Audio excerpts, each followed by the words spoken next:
Olá pessoal, tudo bem? Nós estamos dando sequência aos nossos vídeos, fazendo com que você se mantenha informado e informada.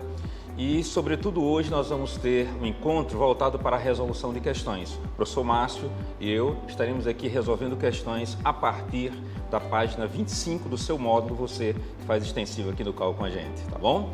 Então, serão questões comentadas por nós, a fim de que você elimine possíveis dúvidas que você tenha encontrado ao longo das suas tentativas, tá legal?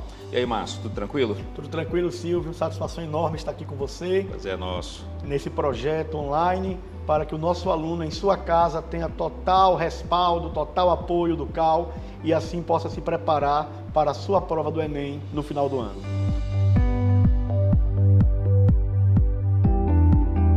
Na semana passada, nós trabalhamos as tipologias textuais ligadas aos tempos e modos verbais. Sim. E hoje nós iremos fazer exercícios referentes às tipologias e aos gêneros que estão inerentes a elas. Então a nossa primeira questão é a questão de número 18 da página 25. E Silvio, eu vou passar para você a bola porque nós estávamos falando hoje sobre este assunto e você tinha dito para mim que gostou muito dessa questão por causa da questão do termo híbrido. Então eu vou deixar que você trate com o aluno dessa questão, tá bom? Vamos lá, para você. Beleza. Aí, pessoal, acompanha aqui comigo, tá? Questão 18, olha o enunciado, olha o que é que ele diz. O texto é resultante do hibridismo de dois gêneros textuais. A respeito desse hibridismo, observa-se que há. Bem, eu li o enunciado e você diria, professor, e essa questão está baseada em quê? Observe que logo acima, na página 25, você tem um texto que diz Receitas de vida por um mundo mais doce. Olha que título interessante, né? Um mundo mais doce. Aí abaixo tem pé de moleque. E ainda abaixo diz ingredientes. 2 filhos que não param quietos, 3 sobrinhos da mesma espécie, imagine a cena, um cachorro que adora uma farra, um fim de semana ao ar livre. Ou seja, está completa aí a situação, né? E ele chamou isso de receitas de vida por um mundo mais doce. Mais abaixo diz preparo, junte tudo com os ingredientes do açúcar naturale, mexa bem e deixe descansar. Não as crianças, que não vai adiantar. Sirva imediatamente porque pé de moleque não para. Olha a mistura que ele está fazendo. Quer essa e outras receitas completas? Entre no site cianaturale.com.br, onde tem doce, tem Naturale. Revista Saúde, número 351, junho de 2012, texto adaptado. Olha que mistura legal. Legal mesmo, bacana. E veja que eu usei a expressão mistura no meu comentário. Já eu estou fazendo quase uma análise crítica aqui. Com né? certeza. Mas veja, repetindo o enunciado da questão 18, você que está nos acompanhando aí sentadinho, tranquilo, pernas estendidas, suquinho do lado, biscoitinho, acompanha aqui comigo. O texto é resultante, olha o termo, resultante do hibridismo, ou seja, mistura de 2 gêneros textuais. A respeito desse hibridismo, ou seja, olha a retomada desse hibridismo, ele confirma, observa-se que, aí você tem 5 opções, 5. A letra A diz receita, ou seja, observa-se que a receita mistura-se ao gênero propaganda com a finalidade de instruir o leitor. Ora, imagine, essa aí você poderia ficar assim meio de pé atrás, né, Márcio? Porque a expressão, observa-se que a receita mistura-se ao gênero propaganda com a finalidade de instruir o leitor. Será que a intenção era essa, para instruir o leitor? Segunda, B, observa-se que a receita é utilizada no gênero propaganda a finalidade, a fim de divulgar exemplos de vida. Será que era essa a intenção, a finalidade? C, propaganda, ou seja, observa-se que a propaganda, porque na verdade é uma propaganda, é a divulgação, né, da Naturale, né? Aí diz assim, propaganda assume a forma do gênero receita para divulgar um produto alimentício, que na verdade era essa a intenção. D, propaganda perde poder de persuasão ao assumir a forma de gênero receita. Ao contrário, né? Ela ganhou foi uma forma genial de atingir o leitor, né? E por fim, receita está a serviço do gênero propaganda ao solicitar que o leitor faça o doce. Ora, colegas, nós temos aí 5 opções. Estamos optando pela letra C de certeza, C de cal, C de cicloeduc. Por quê? A propaganda, que na verdade é o esteio, é a base, é a essência deste texto, né? A propaganda assume a forma de gênero receita porque está dizendo um preparo. Como juntar essas coisas todas para divulgar um produto alimentício? Qual é o produto? Quando diz assim, receitas por um mundo mais doce, e depois pede moleque e diz, onde tem doce, tem naturale. Então, aí está a finalidade maior deste texto, seria divulgar os produtos da Naturale. Você concorda, Márcio? Concordo plenamente, Silvio. É interessante a gente entender que quando se tem o gênero propaganda, a função predominante, o objetivo central é divulgar uma ideia, divulgar um produto. Sim. Não é? Então, agora, por trás dessa divulgação, aí ele faz uso de toda a sua estratégia. Os artifícios. Os artifícios. Observe que o pé de moleque aí tem o duplo sentido. Tanto Sim. é o alimento doce, Sim. a sobremesa, mas também os ingredientes são meninos que estão... Os moleques, os meninos. moleques, a molecada. Aí entra aí a variação linguística para saber que em determinadas regiões o garoto são chamados de moleque, em outro lugar de guri, outro canto Sim, de piá, sim. aqui Natal boy. Sim, sim, Não é? verdade. Então, você tem toda essa estratégia que a publicidade faz. E se você, caro aluno, perceber, todas as opções, né, Silvio? Ele tem propaganda e receita em todas Sim, elas. sim. Então, você tem que avaliar o que é que se realmente tem. Então, eu concordo com você aí, letra C, propaganda em predominância com o uso da receita. Por isso que nós temos o hibridismo. Perfeito, muito bem. Agora, Márcio, você também me disse que gostou da questão 19. E para atender o seu gosto, Rapaz. é com você, questão 19. Já que falamos em receita, estamos falando de gosto Sim, agora, pois não é é, verdade? com você. Essa questão de número 18 é uma questão do cartunista Renfield, tá? E eu estava discutindo com o Silvio a diferença entre cartoon e charge. E ainda que o comando da questão esteja tratando como se fosse uma charge, nós até avaliamos a hipótese de também estar parecido com o cartoon. Sim, Não é? foi. Por quê? Porque o cartoon, ele tem uma característica atemporal. Ou seja, pode servir para qualquer época, qualquer lugar. Então imagine um texto que fale sobre lealdade. Lealdade, desde que o mundo existe, é uma temática citada, é uma temática abordada. Em qualquer país, em qualquer lugar, em qualquer planeta, em qualquer sistema solar, em qualquer universo, as pessoas falarão de lealdade.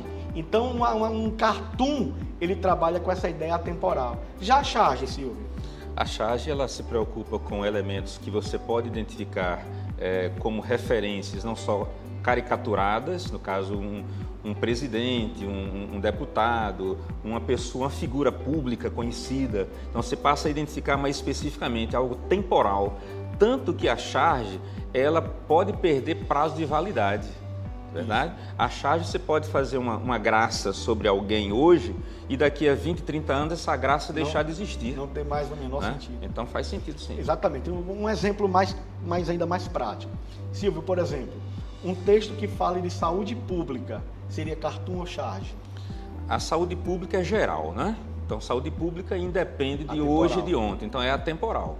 Por ser atemporal, seria mais para cartoon. Agora, se fosse sobre coronavírus? Aí estaria localizada a situação, certamente apareceriam personagens ligados ao coronavírus que nós estamos vivenciando hoje e teríamos uma charge, não é verdade? Sem citar nome. Claro, com certeza. Para quê, né? Pra quê?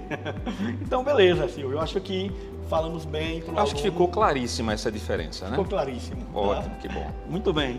Então, a questão aqui, ela trata desse texto que o comando chamou de charge. Vamos com ela, tá? Vamos com o comando.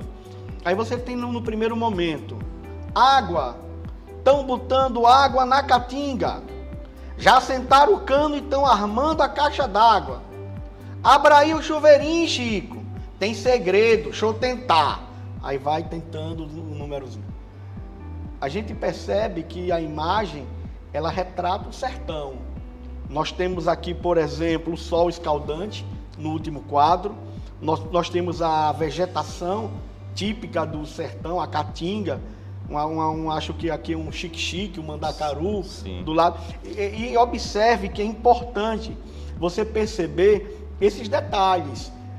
Os elementos não verbais, os elementos contextualizadores dão a você suporte para você entender com mais propriedade. Não é verdade? Sim, o cenário é importante. Isso. Aí, por favor, Silvio, leia aqui o comando da questão. Eu gosto de você lendo. Ok. O gênero em questão é charge, texto com linguagem verbal e não verbal que concebe situações do cotidiano de modo crítico e criativo.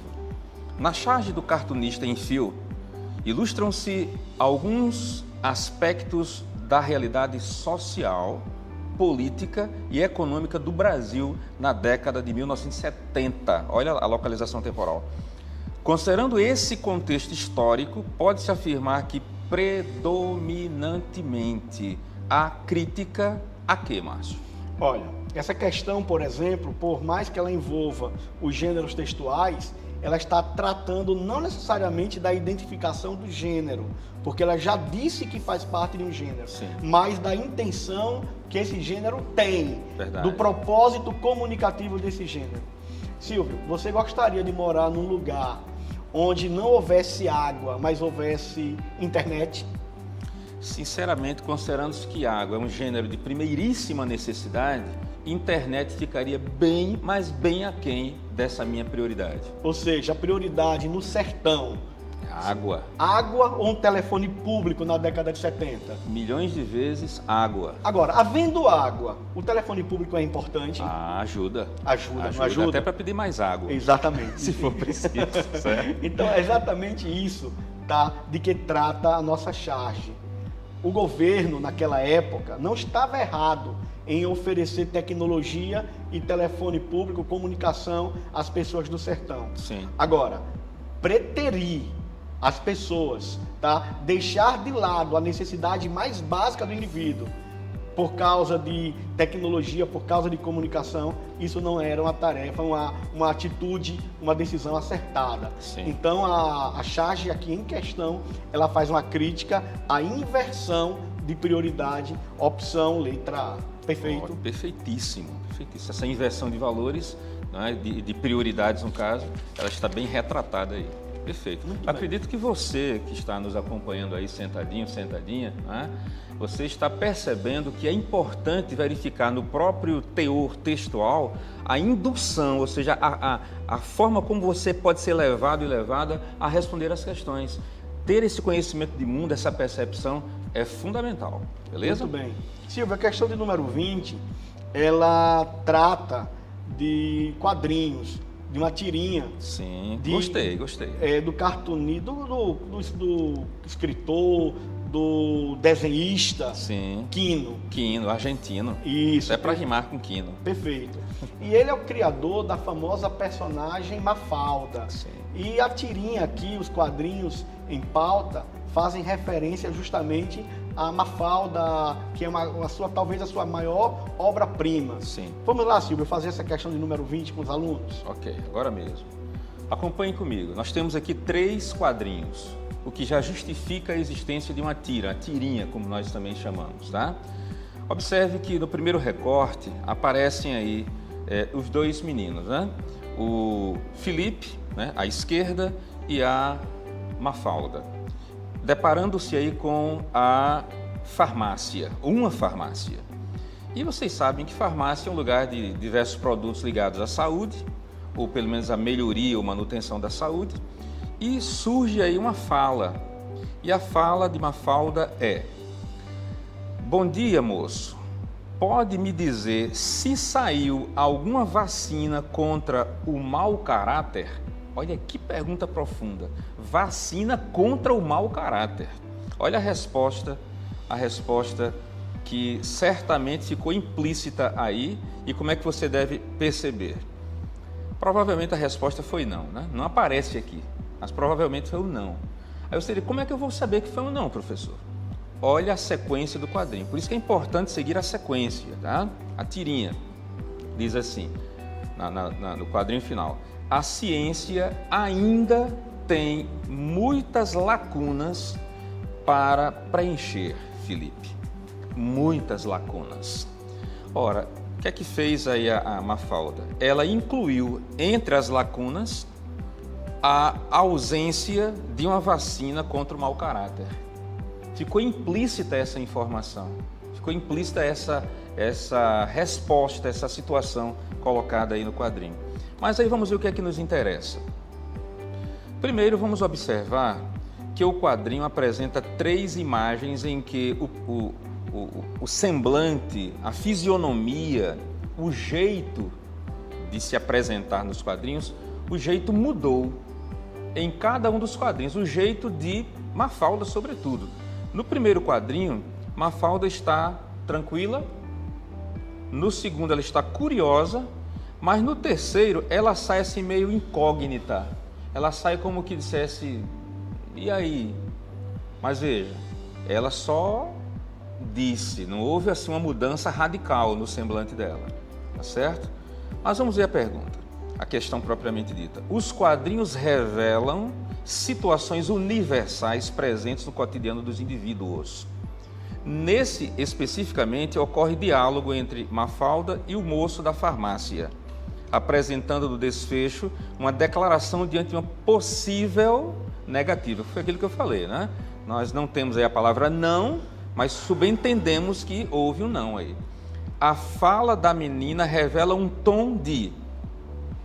Bem, a fala da menina, sobretudo, Márcio, é essa fala final, não é? Isso. Porque quando diz a ciência ainda tem muitas lacunas para preencher, Felipe, muitas lacunas, ela até repete, revela-se aí não exaltação explícita, porque ela não se exaltou, ela ficou aí, de certa forma, até contida, embora triste, né? Crítica exagerada não chega a ser exagero a despeito da repetição. Isso. Certo? Otimismo implícito de jeito nenhum, porque se fosse otimismo, ela não diria que a ciência ainda tem muitas lacunas. E ainda repetiria muitas lacunas. Ela teria usado uma situação de esperança, né, se fosse um otimismo. Isso. De reflexão esperançosa, como já dissemos aqui, em relação até a C, também não. Mas ela ficou com um sentimento contido de pessimismo.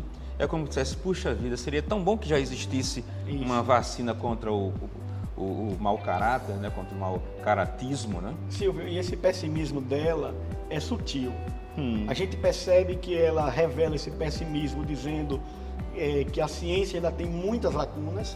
Ela não usa lacunas, ela coloca o pronome indefinido muitas, ela repete para mostrar que ela é pessimista. Sim. E ainda diz, ainda tem a linguagem não verbal. Sim, porque a carinha dela é uma carinha com a boquinha assim meio curva, mas assim como quem diz, vamos... De abatimento. Vamos segurar essa onda, apesar de não termos ainda a vacina contra o mau caráter, né? Mas vamos seguir em frente, é como se fosse um pessimismo, assim, ela não está otimista de que essa coisa vai melhorar, né? Sim. Agora, comedida ali, ela não saiu gritando, não saiu esbaforida. Então é importante você perceber isso também. Ou seja, perceba não apenas a fala, perceba também o aspecto não verbal, a imagem retratada na figura da Mafalda, ok? Mas, Márcio, ficou aqui mais uma questãozinha para você. O que é que você acha aqui da próxima? Vamos questão lá. 21. Com você. Ó, essa questão aqui, ela retrata uma situação de uma participante de um blog, tá? Ela é uma questão que fala sobre gêneros digitais.